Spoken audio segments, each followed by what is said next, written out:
Afterimage is a beautiful Metroidvania, developed by Oregon Shanghai and published by Modus Games. To look at, this thing is stunning. This is a Metroidvania for Metroidvania fans. What I mean by that is it embraces freedom of exploration. If you want to walk into an area that's way too high for you and get your ass handed to you on a plate, it's going to smile politely and point you in the right direction. We've a lot to get through, numerous systems, and small quirks which I think you'll find interesting. And maybe I'll have a different take on this one. Does this one present the perfect image of a Metroidvania, or is it more of an afterthought? Well, my name's Mark Walker, welcome back to SwitchUp. Now, let's find out.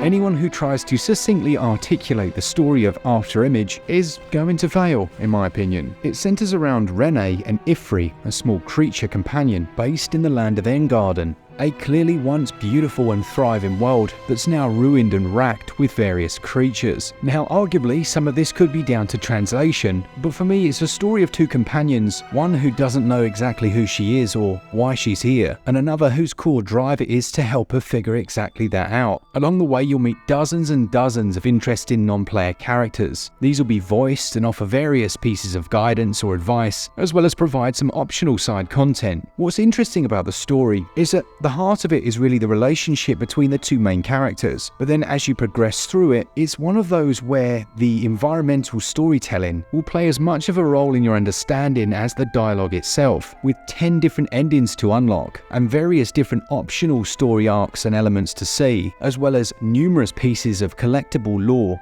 in the form of these small glowing blue orbs. The depth and breadth of the narrative experience will change depending on the player. Now that's a bit of a cop-out, isn't it? Is it handled as well as it could be?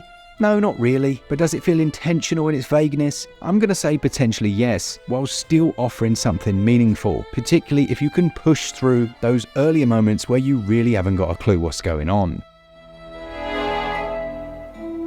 Gameplay-wise, this is a Metroidvania through and through.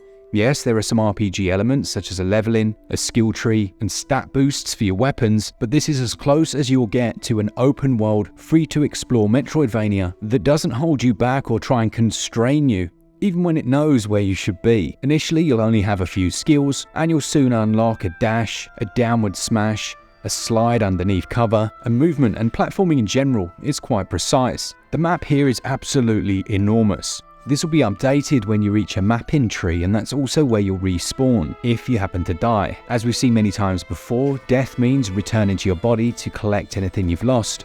I think the environmental design is really impressive. Each area feels very distinct, not only visually, but in terms of its makeup and the platforming provided. Of course, some of that comes down to which skill you've unlocked, but I was pleasantly surprised to be allowed to go to those further areas. Combat feels quite unique. You'll have two main weapons, and which ones you equip is entirely up to you, from short swords to great swords and the delightfully fast dual blades. Each of these weapons also have unlockable skill sets, and that's where the traits system comes in. Your character does level, as in a typical RPG, which will unlock trait points, but through exploration you can also find new ones, and jumping into the skill tree you can see it branches off in all different directions. These directions tend to reflect the different weapons that you'll find in the game, such as the whip, which is extremely powerful but very slow, and those dual blades. While much of the tree focuses on basic stat boosts like critical chance and health up, it will also unlock those new moves. It's worth noting that there are caps on how far you can go into the tree depending on the level you've reached, but once you've reached the cap you can choose any of the skills within that area.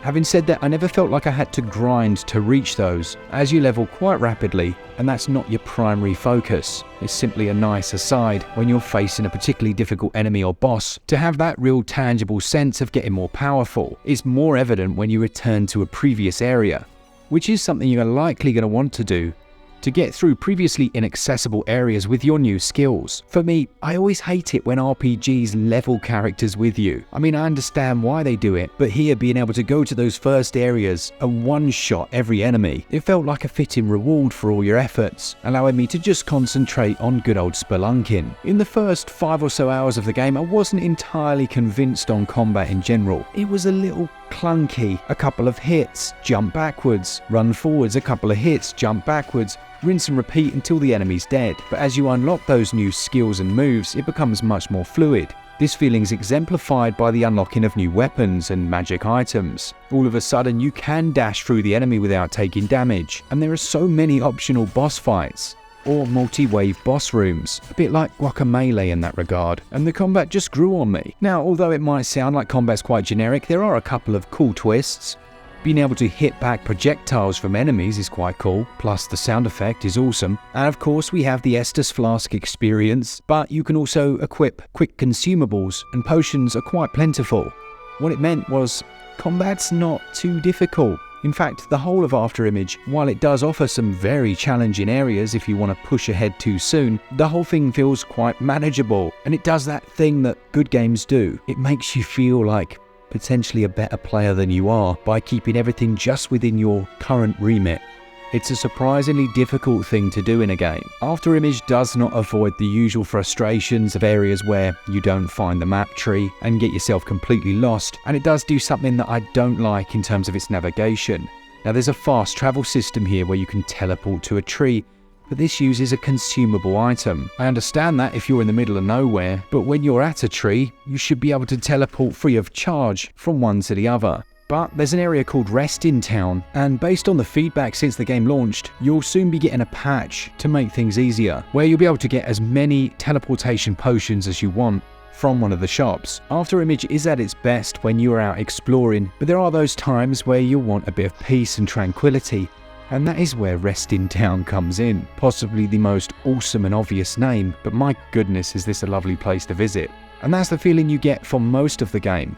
Sure, the world's supposed to be in rack and ruin, but this is a beautiful desolation for sure. And while Hollow Knight might be an obvious comparison, there are a lot of gameplay mechanics which make me feel like this developer particularly focused on that one. Certain points gave me Trials of the Fall vibes, but I have to say thankfully never to that difficulty level. Bosses are well designed, although there are a few glitchy moments, and some of these can be cheesed with certain weapon combinations as it stands. Again, this will all be fixed when that patch is released on the Nintendo Switch version. If you can get past the slightly confusing narrative and a couple of grammatical issues, I do feel like Afterimage is actually digging a little deeper than people are giving it credit for, and by its conclusion, it's a worthwhile story. Having those multiple endings to work through, and the enjoyment that I got from the gameplay in general. If you're a fan of the genre, I can highly recommend the gameplay to you. For me, story and gameplay, they score 16 out of 20. Controls are responsive and quick, particularly when platforming, and the aerial control is precise. My only gripe with controls really comes down to combat. As it stands, there are a few issues with hitboxes and certain enemies, and it's yet another area that's already patched on the Steam version.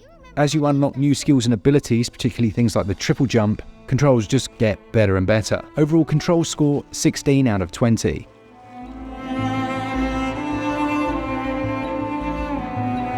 Yes, Afterimage is a beautiful looking game. I will say that the initial load time is absolutely crazy on the Nintendo Switch version. However, the developer have acknowledged this, and after that first load, it's actually much better. They've had to do a lot of compression to get everything running, and to keep things running at 60 frames per second, which is the target here. Now, there are some stutters and jitters, but generally performance is okay. They've used that clever trick of having static imagery rendered at native resolution, while the game environments will actually be a lower resolution. I don't think it looks bad on Switch, but when docked you can certainly see where the corners have been cut. Playing in handheld, I think it looks much better. Artistically speaking, it really is a wonderfully designed game. I almost felt like I was playing a modern version of Pitfall in some of the more jungle areas, and the enemy designs will match the environments you find them in, and yeah, there are a lot of those, as well as numerous different bosses and designs, and more parallax scrolling than you can shake a stick at.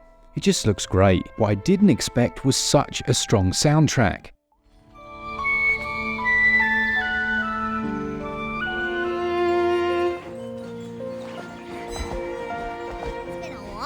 Since I've seen one of these kittens.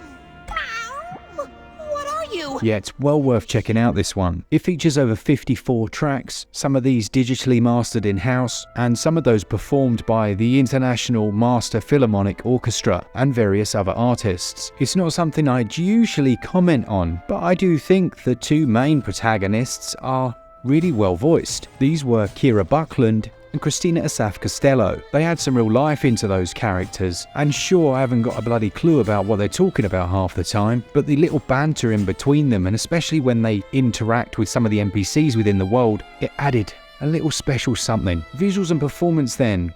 Combined, they score 17 out of 20. Sound and audio, that scores 18 out of 20. Afterimage is going to set you back £20.99 or your regional equivalent, and in my opinion, that is an absolute bargain. You're looking at least 30 hours. If you want to go back and get all 10 endings, find all the secrets and hidden things, you can add even more on top of it. The Switch build, you're going to knock a few points off at the moment with those long load times and a few bugs that need ironing out, but value still scores a very solid 16 out of 20.